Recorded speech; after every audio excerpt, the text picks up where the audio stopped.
ಊರಿಗೆ ಊರೇ ಖಾಲಿ ಖಾಲಿ. ಹೀಗೊಂದು ವಿಶಿಷ್ಟ ಆಚರಣೆ ಶ್ರೀ ಗುಳ್ಳೆ ಲಕ್ಕಮ್ಮ ಜಾತ್ರೆ. ಇಡೀ ಊರೇ ಸ್ವಯಂ ಖಾಲಿಯಾಗಿ ಸ್ವಯಂ ಶೋಷಿತ ಲಾಕ್ಡೌನ್ ನಿರ್ಮಾಣವಾಗಿತ್ತು. ಊರಲ್ಲಿ ಒಂದು ನರಪಿಳ್ಳೆ ಮಾತ್ರವಲ್ಲ, ಯಾವುದೇ ಸಾಕು ಪ್ರಾಣಿಯೂ ಇರದಂತೆ ಖಾಲಿಯಾಗಿರುತ್ತೆ. ಈ ಶ್ರೀ ಗುಳ್ಳೆ ಲಕ್ಕಮ್ಮ ದೇವಿ ವಿಶಿಷ್ಟ ಜಾತ್ರೆ ಏಪ್ರಿಲ್ 23ರಂದು ಕೂಡ್ಲಿಗಿ ಪಟ್ಟಣದಲ್ಲಿ ಆಚರಿಸಲಾಯಿತು.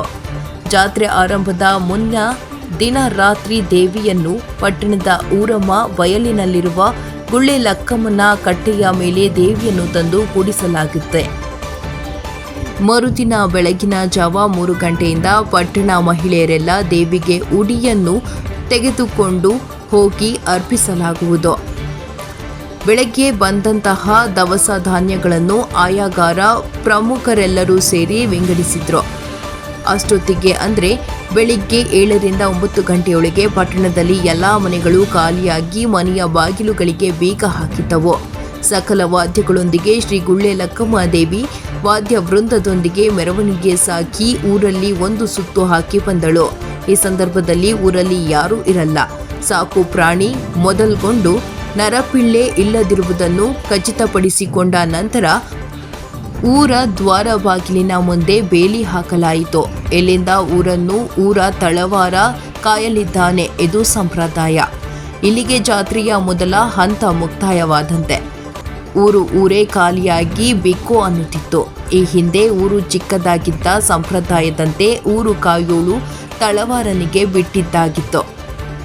ಆದರೆ ಈಗ ಊರು ಬೆಳೆದಂತೆ ಕಾಯೋ ಜವಾಬ್ದಾರಿಯು ಅಧಿಕವಾಗಿರುವ ಹಿನ್ನೆಲೆಯಲ್ಲಿ ತಳವಾರ ಊರ ಮುಂದೆ ದೊಣ್ಣೆ ಹಿಡಿದು ಸಂಪ್ರದಾಯ ಮೆರೆಯುತ್ತಾನಾದರೂ ಕಾನೂನು ಸುವ್ಯವಸ್ಥೆ ಹಾಗೂ ಆಸ್ತಿ ಪಾಸ್ತಿ ಕಾಪಾಡುವ ಸಲುವಾಗಿ ಊರೊಳಗೆ ಅಗತ್ಯ ಪೊಲೀಸ್ ಇಲಾಖೆ ಸಿಬ್ಬಂದಿಯವರು ಜಾಗೃತವಾಗಿದ್ದು ಪಹರೆ ಕಾದು ಕರ್ತವ್ಯ ನಿರ್ವಹಿಸಿದ್ರು. ಸಂಜೆ ಹೊತ್ತಿನ ಗೋಧೂಳಿ ಸಮಯದಲ್ಲಿ ಗುಳ್ಳೆ ಲಕ್ಕಮ್ಮ ಜಾತ್ರಾ ಧಾರ್ಮಿಕ ಚಟುವಟಿಕೆಗಳು ಗರಿಗೆದರಿಕೊಂಡವು. ಗೋವಿಂದಗಿರಿಯಲ್ಲಿರುವ ದೇವಸ್ಥಾನದಿಂದ ದೇವಿಯನ್ನು ಕೂಡ್ಲಿಗಿ ಪಟ್ಟಣಕ್ಕೆ ಕರೆತರಲಾಗುವುದು. ಈ ಸಂದರ್ಭದಲ್ಲಿ ಅನೇಕ ಕಟ್ಟುಪಾಡುಗಳು, ನಿಯಮಗಳಿಗೆ ಅವುಗಳನ್ನು ಗುಳ್ಳೆ ಹೋಗಿದ್ದ ಊರ ಜನರೆಲ್ಲ ಪಾಲಿಸಲೇಬೇಕು. ಅಂತೆಯೇ ಗುಳ್ಳೆ ಹೋದ ಜನರೆಲ್ಲ ನಿಯಮಾನುಸಾರ ದೇವಿಯ ಹಿಂದೆ ಊರು ಪ್ರವೇಶಿಸಿದ್ರು.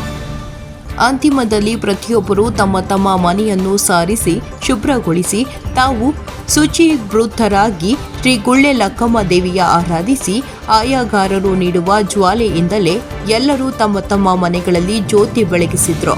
ಜ್ಯೋತಿಯ ಬೆಳಕಿನಿಂದ ಚೈತನ್ಯವನ್ನು ಹೊಂದೋ ಮೂಲಕ ಜಾತ್ರೆ ವಿರಾಮಗೊಂಡಿತು. ವರದಿ ವಂದೇ ಮಾತರಂ, ವಿಜಿ ರುಕ್ಷಬೇಂದ್ರ, ಕೂಡ್ಲಿಗಿ.